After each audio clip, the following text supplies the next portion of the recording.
Pagi itu, Arif baru sampai di kediaman Roy. Ia melihat sepeda motor Roy yang masih terparkir di carportnya. Tanda bekas ban mobil seperti belum lama pergi.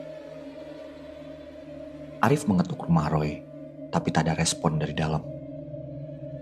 Arif menelpon Roy, tetapi tidak ada jawaban. Lalu Arif mengintip dari balik jendela, melihat kain gorden bergerak terampas angin.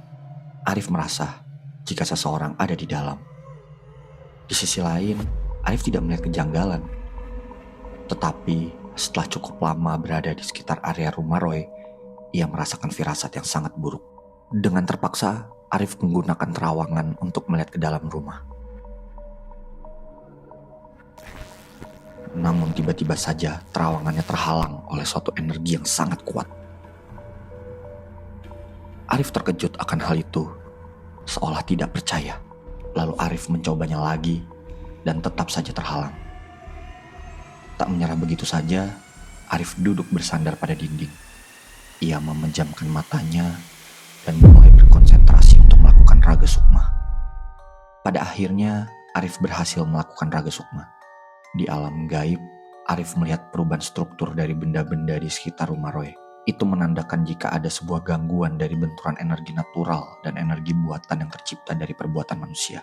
Bangunan rumah yang tadinya terlihat normal, kini tak memiliki pintu maupun jendela. Semuanya terbuka dan hanya menyisakan dinding-dinding yang menjadi pondasi bangunan. Arif mempunyai kesempatan untuk masuk ke dalam.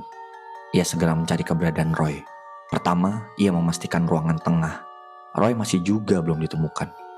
Arif pergi ke ruang kerja Roy dan menemukan komputer yang masih menyala. Di sana tertulis, Meraga Sukma. Banyak sekali orang yang mengakui bisa melakukannya. Sedangkan, belum pernah ada bukti nyata jika seseorang benar-benar bisa melakukan hal ini. Siapapun bisa berhalusinasi dan mengklaim bisa melakukan hal tersebut. Sudah lama saya berteman dengan seorang pria bernama Arif yang mengaku punya keahlian supranatural. Saya aktif menuliskan jurnal pengalaman aksinya dalam memecahkan banyak kasus yang berkaitan dengan hal mistis. Sejujurnya, saya tak pernah mengakui jika hal itu benar ada. Tetapi saya senang karena semangat dan niat baiknya dalam membantu sesama. 2 bulan lalu, saya bertemu dengan seorang wanita yang mungkin sama dengan Arif. Saya berencana untuk mempertemukan mereka, karena wanita ini seolah berbanding terbalik dengan kepribadian Arif.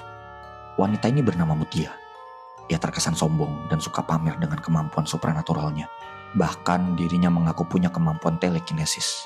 Tetapi dalam ceritanya, saya tak mendengar satupun tindakannya dilakukan untuk membantu orang lain dengan keahlian yang dia miliki. Mutia tak henti-hentinya menyombongkan diri. Hal itu membuat saya kesal. Hingga pada akhirnya saya menantang Mutia untuk menunjukkan keahlian supranatural yang dimilikinya itu. Ia menolak dengan berdalih tak ingin melakukan hal tersebut di depan umum. Bahkan, ia balik menantang saya. Ia akan menunjukkan keahliannya dalam sebuah ritual pemindahan jiwa. Tanpa ragu, saya menerima tantangan itu. Karena saya yakin hal tersebut hanyalah lelucon belaka. Malam ini, saya tengah menunggu kedatangannya di rumah. Ia akan datang pada pukul 10 malam. Ia akan datang seorang diri. Di sisi lain, saya mengharapkan hal yang lebih menarik. Setelah membaca, Arif melanjutkan pencarian dan menemukan tanda lain. Di kamar tidur Roy terlihat berantakan. Jendela kamarnya terbuka. Kasurnya berantakan seperti habis digunakan hal lain selain tidur. Arif belum curiga. Ia melihat sisi lain di balik kasur dan menemukan sebuah boneka tua.